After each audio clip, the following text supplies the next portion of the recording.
You're listening to InfoQuench with Jeff. And Amy, a podcast on how to be more efficient And effective in everyday life. Hey everybody, and welcome to InfoQuench. I'm Jeff. And I'm Amy. And we're here to blast your mind with amazing information. Yes, it's episode 1. That is what we do. We're going to give you lots of information, lots of valuable tips. We're hoping to make your life a little bit more effective, a little bit more efficient, and Yes. So you have more time to focus on the things that really matter. So basically, we're just really, really helpful Canadians. Yeah. So if you're listening from another country, this is kind of what Canadians are like.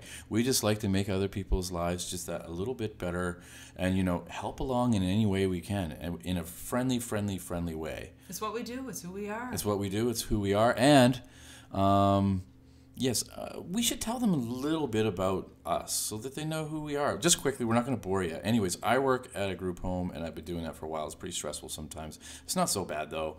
It's really okay. And Amy and I, we just really wanted to, have some kind of an outlet to, kind of let go of some, or just be creative, too, and do stuff together. So we decided to do this podcast together. Yeah, definitely. Jeff's extremely artsy. Me, not so much. You do everything. I like to dabble in music, the arts. photography, everything pretty much. Yeah, I just like to be creative. I feel like if I'm not being creative, that something's kind of passing me by, and I want to be able to create things and make art, I guess. Yeah. Yeah, and so Jeff mentioned that he wanted to focus a little bit more on his arts. I don't know how he could even find time to focus more on his arts because he does so much what already. I meant by that, though, and I just want to get in here quickly, is what I meant by that was I make all this art and stuff, and I did do a photography show not too long ago, but I want to do more stuff like that, get it out there. That's all I meant. Okay, Do more stuff with the art I'm making. And you said, as far as New Year's resolution, that was something you wanted to do, and I thought, well, gee, why don't we do something together? Because I want to do something creative, and so let's try a podcast. Yeah, exactly. And here we are. So InfoQuench, we want to talk to you, about all kinds of things. We love sharing tips on parenting, minimalism, travel. Yeah. We love to travel. Airbnbs and all. Anyway, we get information on a lot of stuff. I love to read reviews. I love to research the crap out of everything. And that's where we differ, because you will notice throughout listening to this podcast that Amy and I, we have completely different brains. As Amy said, I'm more of the cerebral sort of artsy kind of guy, and you're more of the cerebral sort of research and figure out the right way to do things. At least we're both cerebral. We both got that in That's there. right. We both have brains. No, I'm definitely a type A. I'm not. That's what I was looking for. Type A. I'm not oblivious to the fact that we are very different, and. But we make it work, baby. We do. We make it work. The first time I realized how obvious it was, how different we were, was the first time we tried to make a bed together. Oh yes, yes. Making a bed to me is just you make the bed. There's no real, distinct thought involved. And that's how we're different. I know, it is true. Because I never just... You just make the bed. Just make the bed. Yeah. We put on the fitted sheet. That's pretty straightforward. I think everybody does that pretty much the same way. You got to put the tag at the bottom, though. You got to put the tag at the bottom. You got to put the tag at the bottom so that the tag's not, tickling your nose. Well, it's the no, it's the fitted sheet, so it's going to be all scrunched in, right? Right, but the tags, say, for on the comforter or the duvet, the tags always go at the bottom. That's right. I agree with that one, but I never even. I still don't care though. But I know you don't, but it's the marker. It tells you where your feet go. Right. So maybe you're not washing your comforter every time you're washing your sheets, but anyways. The tag goes at the bottom, so tag goes always at the bottom. The problem came. I'm there with you. Well, it wasn't really a problem, but it was when I realized how different our thinking was. Is when we got to the flat sheet. Ah, yes, the flat sheet. And This is where the poop hit the fan. We're not supposed to swear because if you do, it's explicit in the podcast world. So sidebar here, we had a big discussion about whether or not we were going to curse. Yeah. On. We both curse like longshoremen, so it would be a lot more entertaining for you people if we could curse. And we couldn't just decide yes or no. I had to do a ton of research on whether or not we should actually curse on the podcast. I say we curse. Well, there's a lot of discussion out there. iTunes, for instance. If you say one curse word, even a very mediocre. Like the other word for poop. Yeah. Yes. Okay. Such as that. HE double hockey sticks. They can say that on CBC Radio. Well, they can't say it. They can label your show as explicit. I don't know. Maybe we want that. Bunch of fundamentalists. It's kind of racy. Yeah, explicit. Maybe we want to. A show that's labeled explicit. Anyways, let's talk about porn for 3 hours. For now, we decided to go against well, I shouldn't say go against. We're refraining from cursing. We're going to try to keep it clean. I'm going to let it out here and there, though. You know what? We have some social media set up for the podcast, so if you have some feedback on whether you think we should be cursing, if you want to hear us curse, let us know. Yeah, go to our Facebook page. Maybe we'll change our mind. Info Quench. Yeah. We're quenching the info that you need.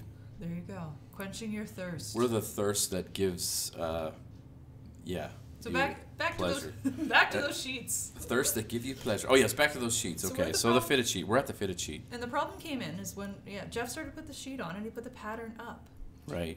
And this is an issue because the pattern is meant for you. We asked our friend Derek actually about that. We've actually asked a lot of people's opinions on this because this is an ongoing debate, but he agrees that the pattern is for the person. So the pattern goes against you, and when you fold the sheets back, you want to see that pattern. See that pattern, yeah. That's true. And I know you don't seem to care that much. I don't. But I still don't. But sometimes with the sheet, it actually even feels different. Like we have flannel sheets on our bed right now. We do. It's cold as all get out in Canada, and it's anyways, flannel sheets are awesome. Yeah. But they have a different feel. The pattern sheet is softer than, like the pattern side of the fitted sheet is softer than the other side. So of course you want that against you.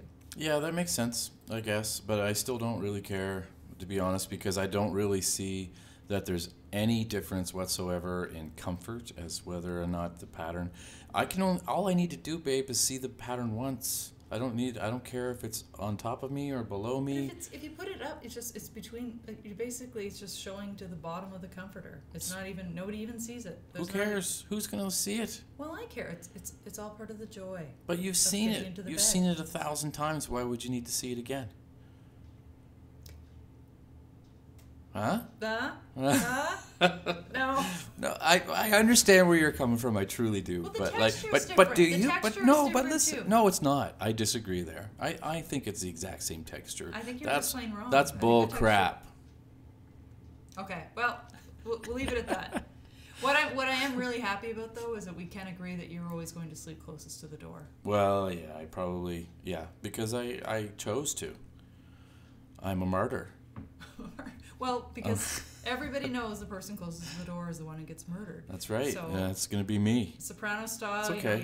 You don't sit with your back to the door of the restaurant. You don't sleep closest to the door. So while you're getting murdered, I can make my escape, and for that I'm thankful. Yeah.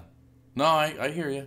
It's I don't know. I like to sleep on one side of my body, kind of thing, and it just happens to be so that if I get too hot, I can flop out a leg to cool off on that way. If I was sleeping on the other side, it would be the wrong leg because I don't sleep on that side.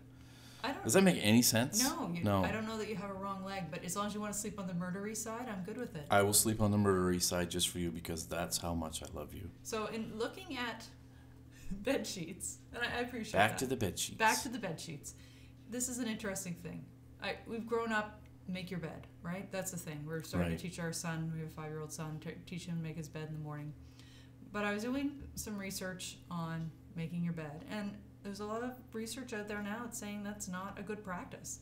Now, if you look at all the self-help gurus who are all about, make your bed, it's the first step of the morning, and you accomplish a task, and it sets the, the tone for the day. Yeah. But if you think about like a nasty old gym bag or hockey gear, you don't seal it up. Yeah. You let it air out and dry, right? That's exactly it. That makes sense. So you're like, you're letting those like dust mites and those like microscopic insects kind of like have a little bit of fresh air. Exactly. So if you leave your bed unmade, it airs it out, right? Yeah, but wouldn't that make them flourish? No, they like the dark, damp, moist. Like the dank, moist place where your feet are, like where they have their little carnivals and jamborees and stuff. So you can feel little bluegrass concerts. Sorry. Anyway, you watch the show Hoarders, right? No one's really making their bed on that show. Well, so maybe they're onto something. They can't find their bed on that show. That's right. They can't even find it. It's like underneath a bunch of pizza boxes and stuff. The moral of the story is if you're not making your bed in the morning, don't beat yourself up about it. You're probably, stopping yourself from breeding dust mites. That's right. You don't want your bed to be a breeding ground. If you're not making your bed, maybe you want your bed to be a breeding ground, but not a breeding ground for dust mites. Even though we make our 5-year-old make his bed every morning. Yeah, I know. We do. So we got to practice what we preach. We basically tell him not to make his bed from now on. Did you not make your bed? All right. Keep it unmade. Let those dust mites party. Anyway, I understand what you're saying. That's interesting. So, see, I learned things. So some of the other interesting things that I came across. Okay. So there's actually a company in the UK, a laundry company called Love to Laundry, and they did a survey last year, and they just asked people how often they change their bed sheets. So as we're talking about disgusting critters and things like that in our bed sheets, can you believe that 3.8% of the people who responded to the survey said that they change their bed sheets only once a year? Once a year? Is it like rotting off them? Like how was that even? The person actually said that they wait till their bed sheets rot off. What? Before they change them. That's just bizarre. That's wrong. But how often do you think would be like the average? Wait, a better question is, how badly do you think your sheets would stink if you didn't wash them for a year? I don't know. I don't know who these people are. And then in direct result, they walk among us. They're the hoarders I was talking about. No, I don't know. That's crazy to me, though. That's nuts. That's just crazy. And then 55% of people are changing them once a week. So that's the average. Once a week. Yeah, that's us, isn't it? Yeah. Pretty much? Yeah, that's good. I mean, I think if people change them more if they're in a warm climate and less if they're in a cool climate. And there's a lot of justifications for how people wash their sheets. That's interesting to me, though, really. I mean, I can't... I wonder if there's a Facebook page for that. People who only wash their sheets once a year. I have to check that out. Yeah, population, not me. I don't want to be. We have a Facebook page, but it's not about that. Yeah, be sure to check us out on Facebook. That's InfoQuench. Good segue. Yeah, InfoQuench podcast. Find us on Facebook. We're on Instagram too, aren't we? Yeah, Instagram, Twitter. We're on the Google too, aren't we? All, baby. We're on the Google and we're on the internet. On the Google. I can't believe the internet's still around myself. Anyway, yeah, it's pretty crazy. I mean, these tidbits of information, like what are they? I mean, yeah, what's the purpose? Is it like to make us live our lives better, right? That's the whole idea of the podcast. It absolutely is. Now you don't tend to care that much about what the right answer is. Yeah. No, I hear you. Yeah, I don't. I'm laid back though. I'm laid back, so yeah. But these chairs are pretty loud. Yeah, so you should try not to. You probably all heard me shifting in the chair, and Jeff just gave me the. I'm like, what are you doing? The death stare for the amount of noise I just made. Here, let's see. See, I moved my chair. You don't hear anything. But anyway, we're trying to be as professional as possible and not have all this noise in the background. But sometimes I'm just living. What can I say? Well, we're all learning. We're learning this all at the same time. Like I don't know really much about doing all this audio stuff, but I mean, you hear that hum in the background. I hope to get rid of that someday. Anyway, hopefully you guys are along for the ride. Yeah, maybe it doesn't even exist and you've already gotten rid of it. That's We're in true. the future. That's true. We're in the future. We're in the future. It's a space-time continuum, baby. Oh, that would be amazing. So what else do we have to talk about for this program? Well, we talked about the sheets and how that was a difference of opinion. Yeah. But that's more of a signifier though for a relationship. It is. It's this one of those tiny little signposts that like kind of just show you that everybody's different. Everybody's different. And I still, to this day, and I will go on record to say I still don't care about the freaking sheets. I don't care. And you also open up your chip bags from the top. Oh, yeah, but 99% of the population do that as well. I bet you there's a Facebook page for people who open their chips from the bottom. There might be. They're like the flavor lovers. Perhaps. That's why you do it, right? Yeah. Isn't it? It just makes sense, right? So you think about it, the chips are, when you go into a store, the chips aren't upside down on the shelf. They're all sitting upright, right? Because they want you to be able to see the label and they want you to be able to read the flavor. So everything's upright on the shelf. So yeah, that's true. As the chips are being moved everywhere, it's just logical that people will keep them upright. Mm-hmm. So all the seasoning settles to the bottom of the bag. So why not open the bag upside down? And get all that flavor right away. And it also just kind of dissipates down, trickles down. Yeah. So you get an even distribution of the flavor instead of eating a bunch of plain chips on top. Have you ever found that chips are more difficult to open upside down? out of curiosity? I like a challenge. But have you found that, though? Do they add more glue to the bottom of the chips? I haven't noticed that. I don't know either. Maybe, I'm just wondering. Maybe some brands do, but Yeah. you know what? I have that raging flavor on my taste buds. It's worth it. Yeah, you've always been a flavor person, though. Like copious amounts of flavor. Like when we go to the movies and you get popcorn, you get that salt and vinegar stuff. Yeah, if you're gonna do it, you might as well do it all the way. And you just pour. I can't even eat it. I've even had, like, true story, I've had like a layer of skin peel off my tongue because I've had so much salt and vinegar seasoning on popcorn. Wow. Isn't that? What are we trying to do to our listeners? We're giving them little dust mites having carnivals, and so that's what we brought you today. We brought you dust mites having carnivals and layers of skin peeling off Amy's tongue.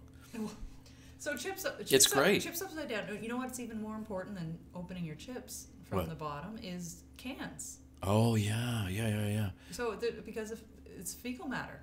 Oh, jeez. So let me explain. That's the home run. I'm not just going to throw fecal matter out there and not explain more. So I knew somebody who worked in a warehouse with canned food, and it was for cranberry sauce. And this particular brand of cranberry sauce made sure that they rounded the top of their cans. So they rounded the top so that you were forced to use. There goes the plow truck. It's winter time. What can I say? So you're forced to use the can opener on the bottom of the can. Oh, and the reason they do that is because the same thing as the chips. The cans are all stored right side up inside the warehouse, right? Mm-hmm. So the little rats and mice that all have parties in the evening, when everybody's gone home and they all come out in the warehouse and they all crap all over the tops of the cans. They basically contaminate the top of canned food. So, what you do... You're painting a wonderful picture. I know. Well, that's what happens. I love it. So they're pooping all over the top of the cans. Yeah, so going right to town. This company's like, we're going to force people to open the bottom of the can by making the top side rounded, and that way they won't have as... way more sanitary. Yeah, they won't have the contamination of the fecal matter. It's interesting because they don't do that with pop cans, though, like cans of Coke and stuff, and Pepsi.